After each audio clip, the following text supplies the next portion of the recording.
Ekam aksharam Trivenirantaram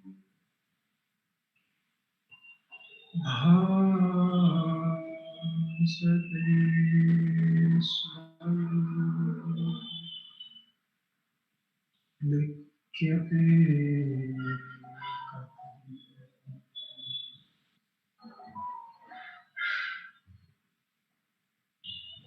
Hridaya Kuharamadhi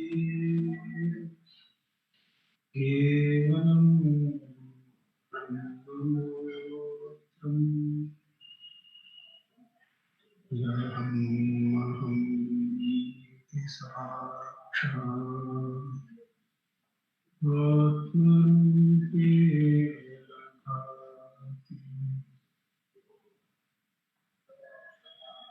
Hridivisha Manasa Swami Chinnata Bhujjata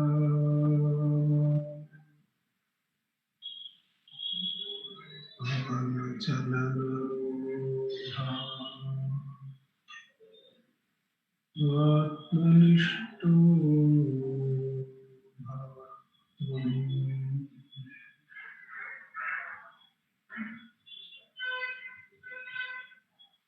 Deham Brahmayavat Janatmakam Aham Buddhirna Tasyastu Naham Tattva Bhavashukti Samai Siddhatma Siddha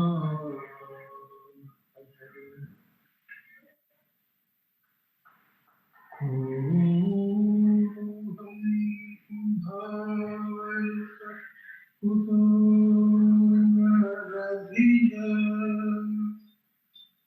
Drishtatmanishtatmana Soham Spurtitaya Arunachala Shivaha Vibhati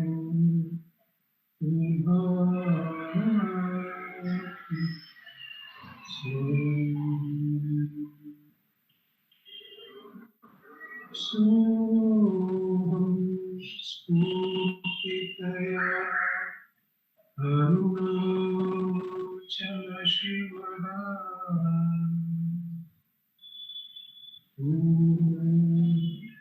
Vibhati Swayam.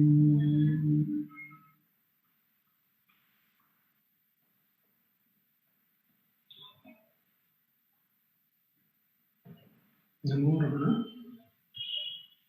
In this, the Thursday Satsangh from Ramanacentre Center for Learning, as usual, we will be reading from the work of Ramanasramam.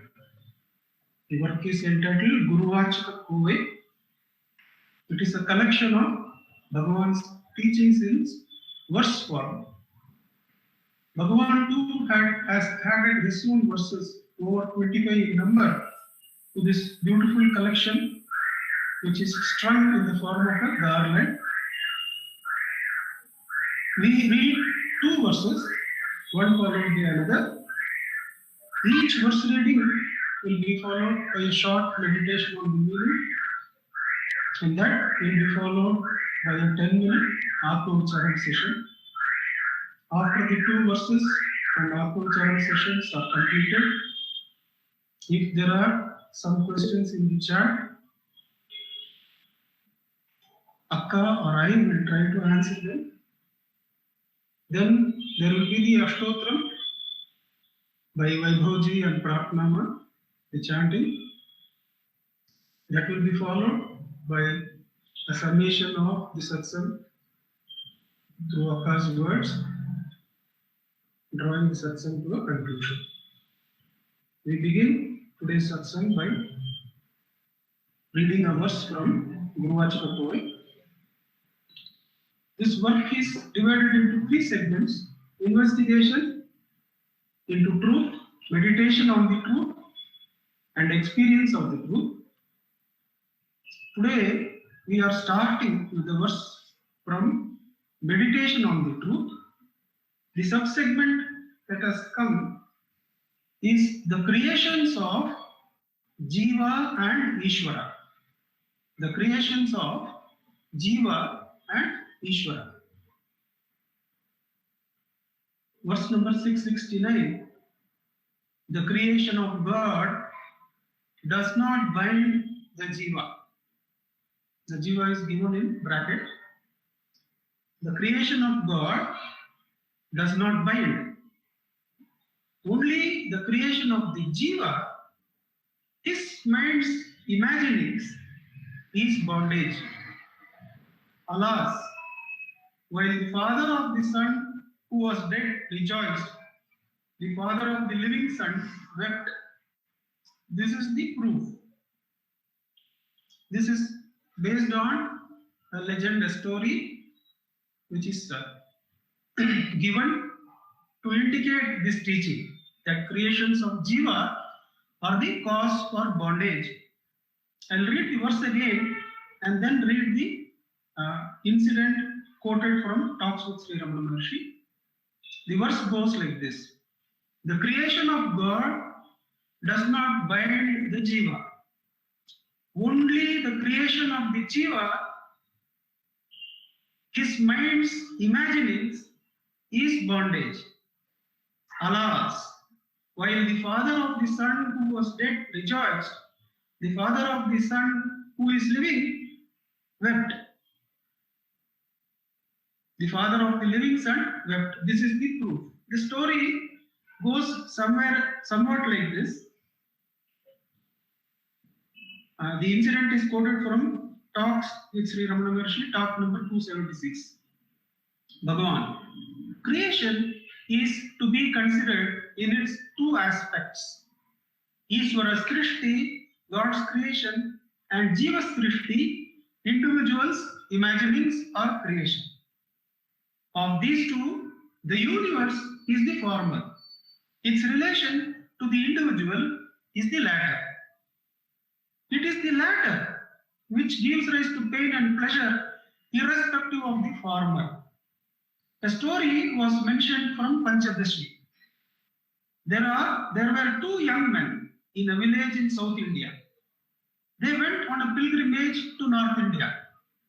One of them died. The survivor, who was earning something, decided to return only after some months.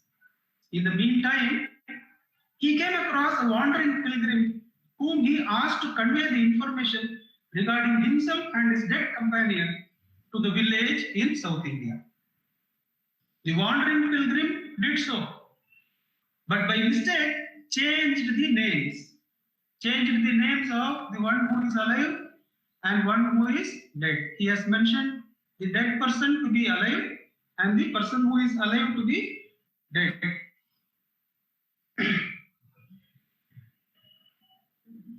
The wandering pilgrim did communicate, but by mistake changed the names. The result was that the dead man's parents rejoiced in his safety, and the living one's parents were in grief. Thus you see, pain or pleasure has no relevance to facts, but to mental conceptions. Jiva Srishti is responsible for it. Kill the Jiva, and there is no pain or pleasure, but mental bliss persists forever. Killing the Jiva is to abide in the self. The next three verses are from Kaivalya Navadhitam. The creations of the Almighty Lord and of the individual Jiva are different. The Almighty's creation is cosmic and consists of all that is mobile and immobile. The unworthy Jiva's creation, which consists of attachments, passions, desires, and the like, pertains to the ego and is certainly not of the Almighty. The creations, the next verse, the creations of the Almighty Lord, who functions threefold, creation, preservation and destruction, may constitute the means for liberation, whereas those creations of the jivas are the maladies which cause them successive reincarnation. Liability to birth does not end for everyone, for anyone, even if creation comes to an end, but it ends on giving up of one's passions and delight. Even if creation comes to an end and the cycle of creation comes to an end before it begins again, our bondage doesn't end unless the jiva's imaginations are given up, says the verse. Whoever got free from rebirths at the time of dissolution of Lord's creation, when in Pralaya the creation is not there, does anybody get liberation due to Pralaya? No one. Despite the persistence of time, space and bodies, people have been liberated even here by destroying the illusion of individual creation and gaining knowledge. Therefore, bondage and illusion are clearly Jiva's own making and not of the Lord's. The Lord's creation can be a cause for liberation, says the Kaivalya Navadipam. How so? When we understand that the Lord's creation from beginning of creation till this point has done everything for me to utter the next word, for me to take the next breath, then the one speaking or breathing is no more there. Only that Ishvara Shakti, the Ishvara Srishti is there. The individual vanishes into the flow of Ishvara Srishti, and that is how the Ishvara Srishti can be a cause for liberation. By surrender and intelligent understanding that what can one do in 60 years of time, what God has done over billions of years to make this ready, and how little we have done, and how even that little is part of Ishvara Srishti. That surrender of the Jiva Srishti completely allows one to be liberated even when Ishvara Srishti is going on and is seen. Ishvara Srishti can be a cause for liberation, says Kaivalya Navadipam. But Bhagavan takes us to the self, where even the Ishvara Srishti is transcended. Bhagavan says to Kapali Shastri in Saddarshana Bhashyam that one should not limit oneself to this seeing of the Ishvara Srishti, the act of seeing, the act of witnessing, and the seer being Tripudi. This Tripudi should be observed in the self by asking who is witnessing the flow of life, who is witnessing Ishvara Srishti. There, the Srishti, the act of witnessing, are both observed in the self, and self alone is. And Bhagavan teaches us right from the beginning, the Srishti, the various worlds need proof that there is Kailasa or Vaikuntha. We have to rely on somebody saying that yes, it is there is Mukti Loka here and now. But the Atma doesn't need any other person's proof. Atma is known even now by one's own experience. Atma is realized by one's own sadhana. That is why Bhagavan's sadhana of Atma Vicharan right from beginning relies on self-reliance of the sadhaka. Bhagavan says Ishvara or Guru can show the way, but the sadhaka has to walk in that way and realize that one is the self. Does Rama need a mirror to know that he is Rama? Asks Bhagavan. In such beautiful teachings of Bhagavan, which makes us so self-reliant, making us understand the path to, making us understand how Ishvara Srishti can be a cause for liberation. But Bhagavan doesn't ask us to take a rest there. Bhagavan asks, for whom is this difference between Ishvara Srishti, which is possible to liberate one, and Jiva Srishti, and abide in the self. Till such abidance of the Srishti, the act of witnessing, and the one who is witnessing, all the three stand absorbed in the self, one should practice Atma-vicharan. Bhagavan used to say, even in Kailasa or Vaikuntha, someone like Bhagavan will be sitting and teaching Atma-vicharan. Because even that Loka, the act of witnessing that Loka, and the one who is witnessing should be absorbed in the self. With Bhagavan's immense grace, let us sit in Atma-vicharan.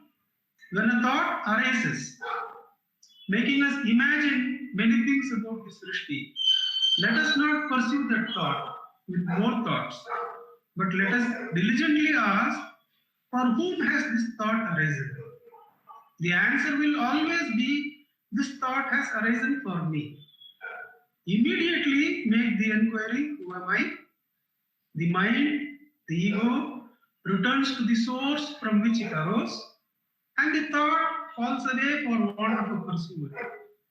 With repeated practice, Bhagavan assures that one gains the ability to abide in the self. Till such effortless abidance is realized to be our nature, one has to diligently practice Atmacharam. Let us sit in Atmacharam for the next 10 minutes. Vaibhavji has joined us. Yes, sir. Yeah, you can set the time for us, sir. Yes, sir. I'll do that. Thank you. Thank you. We will sit in Atmacharam for 10 minutes.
We continue the satsang by reading the next verse.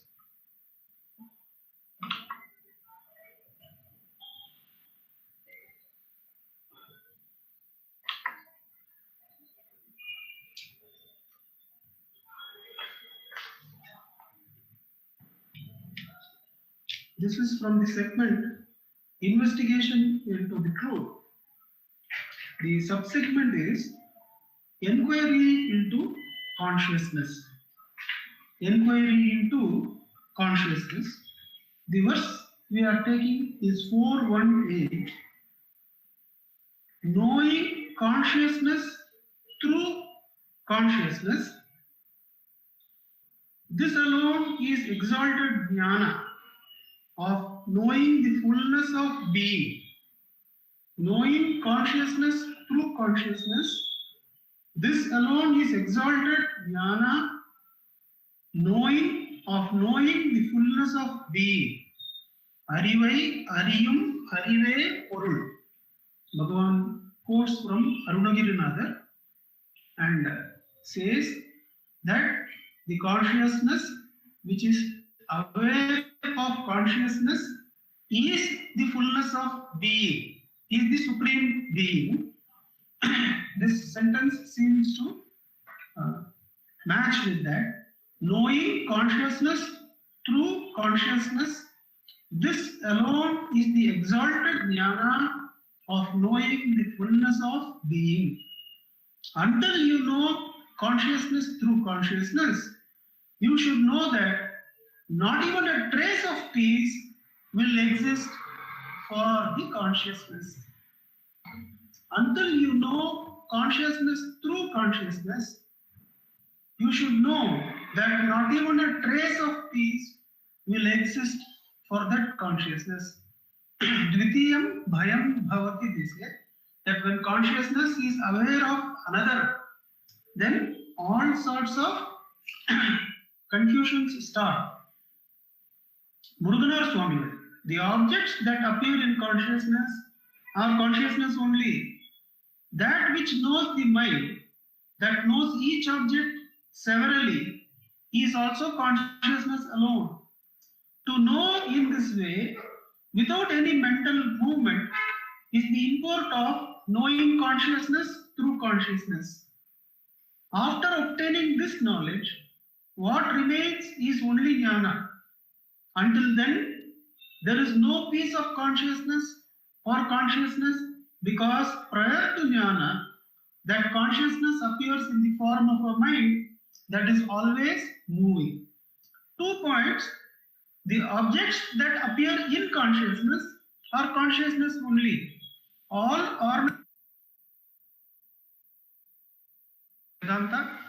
ornaments made of gold are gold only. All the waves in the ocean are ocean only. When seen as ocean, when seen as gold, when seen as consciousness, then the objects and their separate forms lose importance. The objects that appear in consciousness are consciousness only, and that which knows the mind, that knows each object separately, is consciousness alone. To know it this way, that all the objects, all the thoughts, and the consciousness which is aware of this are all only the consciousness, is to know consciousness through consciousness. That means only consciousness is present. If this is not seen, if consciousness is aware of others, that is mental movement.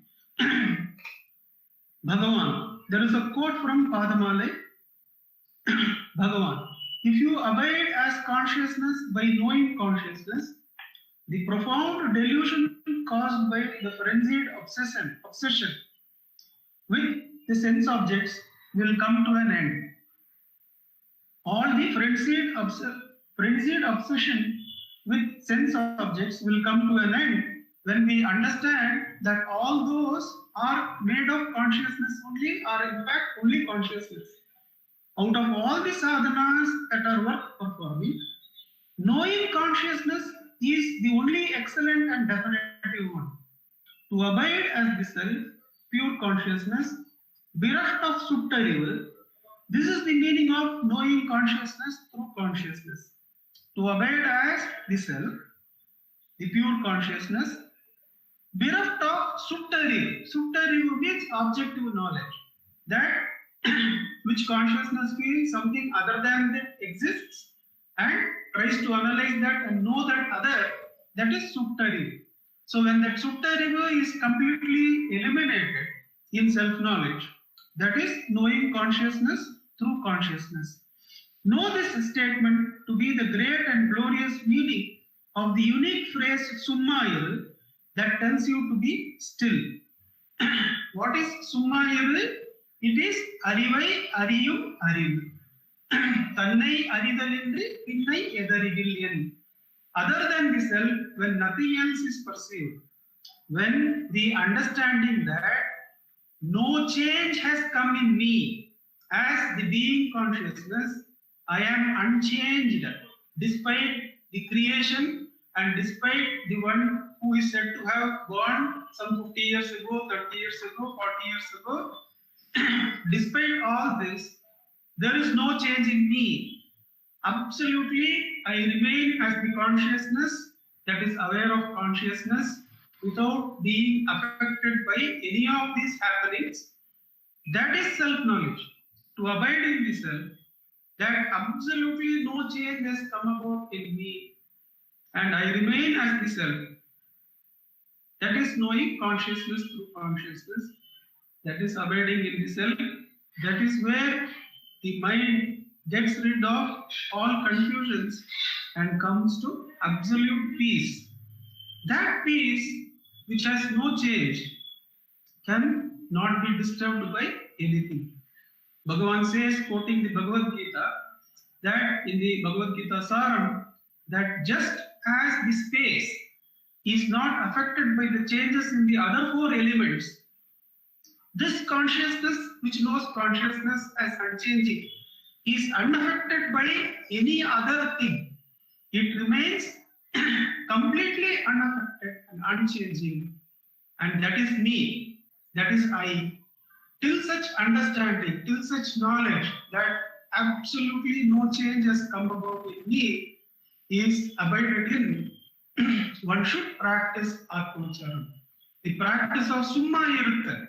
Bhagavan says, one need not wait for thoughts to arise, but can hold the eye directly with the Bhava Bala. With the Dhyana Bala, one can hold the eye directly.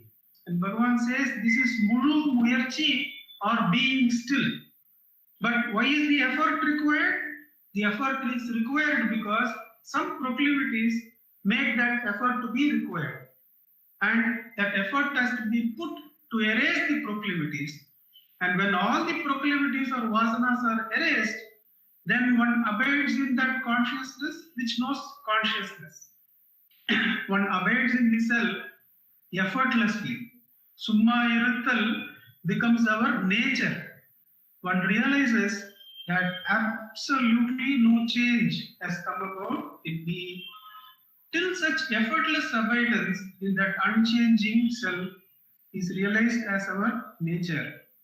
One should practice Atmavachara. If thoughts arise, one should let it go and ask, how is this thought? And hold, who am I?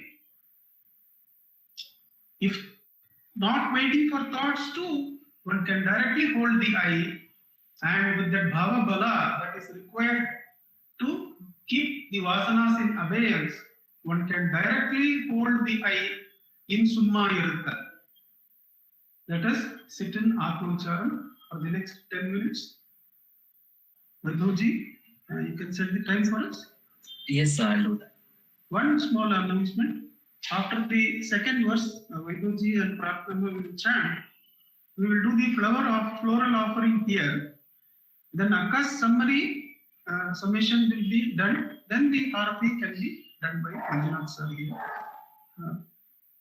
Vibhuji, you can set the time for 10 minutes after. Yes, sir. Yes, I'll do that.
नमः। ॐ सहायाम्बा सहायवते नमः। ॐ शोणाचलमहोलीनमानसाय नमः। ॐ स्वर्णहस्तकाय नमः। ॐ श्रीमद्द्वादशान्तमहास्तळे लब्धविद्योदयाय नमः। ॐ महाशक्तिनिपातेन प्रबुद्धाय नमः। ॐ परमार्थविदे नमः। ॐ तीव्राय नमः। ॐ पितृपदान्वेषिणे नमः। ॐ इन्दुमौलिना पितृमते नमः। ॐ पितरादेशत शोणशैलं प्राप्ताय नमः। ॐ तपोमयाय नमः। ॐ उदासीनाय नमः। ॐ महायोगिने नमः। ॐ महोत्साहाय नमः। ॐ कुशाग्रधिये नमः। ॐ शान्तसङ्कल्पसंरम्भाय नमः। ॐ सुसन्दृशे नमः। ॐ सवित्रे नमः। ॐ स्थिराय नमः। ॐ तपक्षपितसर्वाङ्गाय नमः। ॐ वल्लाम्बुजविलोचनाय नमः। ॐ चन्द्रिकासितहासश्रीमण्डिताननमण्डलाय नमः।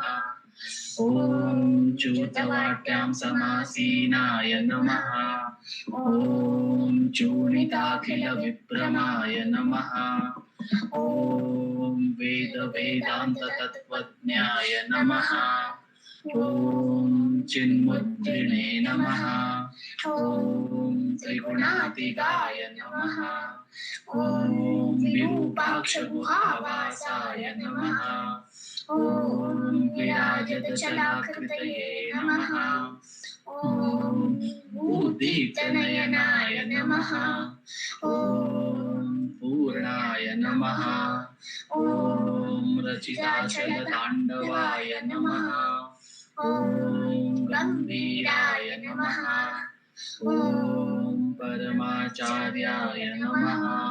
ॐ सुप्रसन्नाय नमः। ॐ अभयप्रदाय नमः। ॐ दक्षिणास्य निभाय नमः। ॐ धीराय नमः। ॐ दक्षिणाभिमुखाय नमः।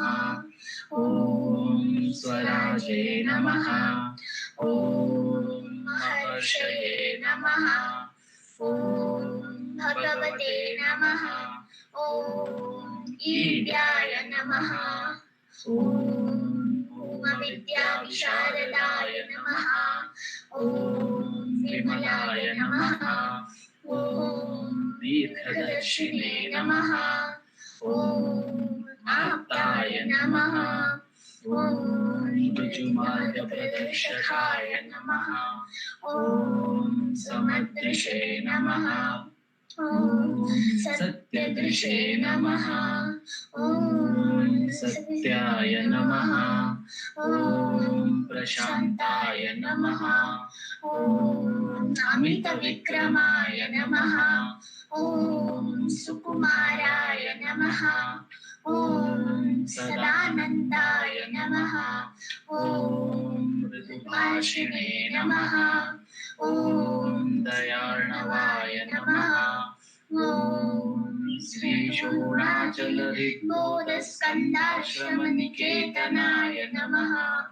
ॐ सद्दर्शनोपदेष्टे नमः। ॐ सद्भक्तवृन्दपरिवृताय नमः। ॐ गणेशमुनिलिङ्गेन सेविताङ्घ्रिसरोरुहाय नमः। ॐ गीतोपदेशसारादिग्रन्थसञ्चिन्नसंशयाय नमः। ॐ वर्णाश्रममतातीताय नमः। ॐ रसज्ञाय नमः। ॐ सौम्याय नमः आत्मवते नमः सर्वावनिमतस्थानाम् आराध्याय नमः सर्वसद्गुणिने नमः आत्मारामाय नमः महाभागाय नमः मातृमुक्तिविधायकाय नमः विनताय नमः विनुताय नमः विप्राय नमः मुनीन्द्राय नमः पावकोज्ज्वलाय नमः दर्शनादगसंहारिणे नमः मौनेन स्वात्मबोधकाय नमः मृच्छान्तिकरसान्निध्याय नमः स्मरणात् बन्धमोचकाय नमः अन्तःशिनिरचण्डांशवे नमः संसारार्णवतारकाय नमः षोडादृशस्तुतिस्रष्टे नमः हार्दविद्याप्रकाशकाय नमः अविच्युतनिजप्रज्ञाय नमः नैसर्गिकमहातपसे नमः कमण्डलुधराय नमः शूप्रकौपीनवसनाय नमः मुखाय नमः दण्डपाणये नमः कृपापूर्णाय नमः भवरोगविषग्वराय नमः स्कन्दाय नमः देवतमाय नमः अमर्त्याय नमः सेनान्ये नमः पुरुषोत्तमाय नमः श्रीरमण भगवते नमः श्रीरमणाष्टोत्तरशतनाम पूजा समर्पयामि यस्तानोररुणाचलस्य पदयोः स्नित्याजनं प्राप्यत दिव्यानुग्रहसुप्रवाहविवश सारात्म्यभावङ्गतः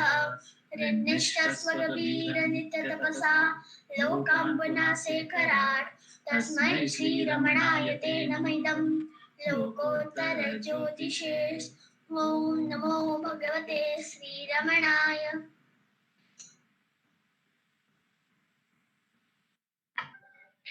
Namo Ramana. Thank you, Vaibhavji and Ratnama. I request our President, Dr. Sharlaka, to give the concluding remarks, after which the Arati will be done by Manjunath here. The Arati song will be by Revathi.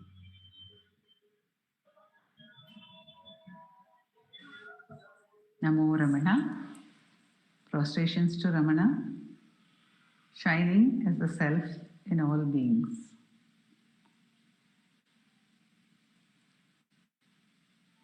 Bhagavan has said in Upadesha Saram, Sattaya chit chittaya hyaham, which was pointed out to us in the second verse. The difficulty into which we are normally getting is that we think there is a consciousness that recognizes the existence, which is, or it recognizes another consciousness, which is the self. And so Bhagavan asks us in Ulladinarpadu also, are there two selves? Or are there multiple selves? Are there many selves for one to recognize another? So when consciousness recognizes itself, that is to say, when there is absence of duality, only then there can be peace, is what Bhagavan is pointing out to us.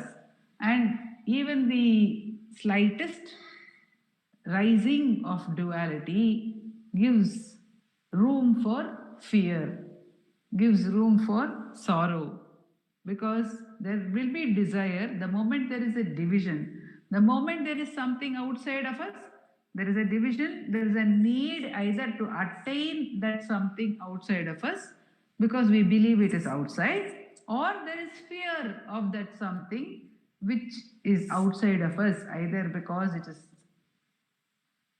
unattainable. Even that makes us filled with fear. There is a desire, and desire is followed by fear. So, this is the constant situation in which we will be unless Bhagavan says we get back to the self. And he had pointed out to us through the first verse which he revealed today that it is this division, this sorrow, this fear, everything is arising only in the mind, in the way we perceive something. The same situation is perceived differently in the story given to us by somebody who was under an illusion that their own son was still alive though he was dead. So until we know that there is a fearsome situation, supposing there is a problem in the body, and that problem, very many people, they do not come to know that the problem is there. At one particular point of time, they come to know. When they come to know, only the difficulty arises. Until then, they will be living comfortably with it. Sometimes one may not come to know at all. So, where is the pain? In the case of the condition called slip disc, it is said that there are many people who have that condition. In the spinal column, there is a slip disc. But if it does not irritate the nerves or the muscles nearby, they won't even realize that they have a slip disc. So it's only when the mind becomes aware of something that the problem arises, says Bhagavan. And so he sweetly asks us repeatedly to tackle the mind, to get back to the source of the mind. And to live in consciousness, what does it mean to live in consciousness? Is something which is visible to us in Bhagavan's life from moment to moment. It is not something unnatural. The Ishvara Shrishti is also perceived as it is. There was a saying I read long back which said, initially we see the table as a table, we see the sun as a sun, we see the river as a river, and then when we start our progress of what we call the spiritual progress, the inquiry, the sadhana towards reaching the self, towards reaching God, then we think of everything as God, or we think of everything as the self. We see the tree as God, the wood as God, the table as God, somebody as God. But actually, if there is an actual seeing of everything as God, where would there be any need to say that the table is God, or the tree is God, or the sun is God, or the moon is God? When everything is God, there will be no need to say that A is God and B is God. So it is only when we are in a state of division that as a sadhana we tell ourselves that. So Bhagavan says, be still and know that you are God. Be still and know that you are God. And he adds, not think that you are God. So for us, until the point of time that there is a thinking about something, about anything at all, the only path, the only recourse for us is to turn back to the self through self-inquiry, which Bhagavan has blessed us with in such abundant grace. He has allowed us to turn back to the self. So whenever there is division in any form whatsoever, we must recognize that it can lead to fear, even though it may appear to be pleasant at times. If we get carried away by the pleasantness of it, even a very good thought, if we get carried away by the pleasantness of it, it can draw us into fear at any point. So we must be alert to this rising of duality, division, and every time it rises, we must turn back by that very power of the self through the question, for whom is this thought and who am I? And this Bhagavan allows us from moment to moment, he makes us aware of this truth. Muruganar Swami says, what greater grace is there, and how can we thank him for this grace, this abundance of his love? Om Namo Bhagavate Sri Ramanaya.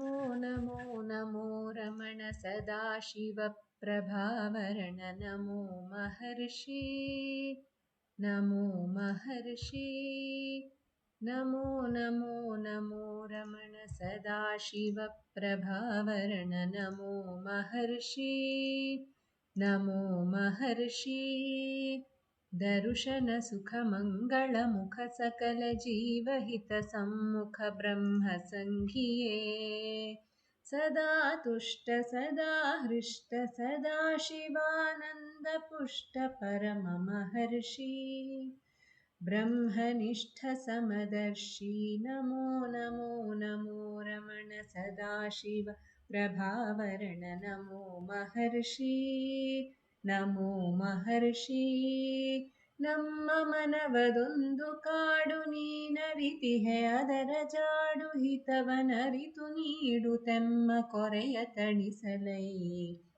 ಬೇಡಲೆಂದು ಬಂದ ನಾವು ನೋಡಿಯೇ ತಣಿವೆವಯ್ಯ ಮೋಡಿಗಾರನೇ ಹಿತವ ನುಡಿದು ಪೊರೆ ನಮ್ಮನು ಬ್ರಹ್ಮ ಸಂಘಿಯೇ ನಮೋ ನಮೋ ನಮೋ ರಮಣ ಸದಾಶಿವ ಪ್ರಭಾವರಣ ನಮೋ ಮಹರ್ಷಿ ನಮೋ ಮಹರ್ಷಿ बोलो भगवान श्री रमण महर्षि की जय।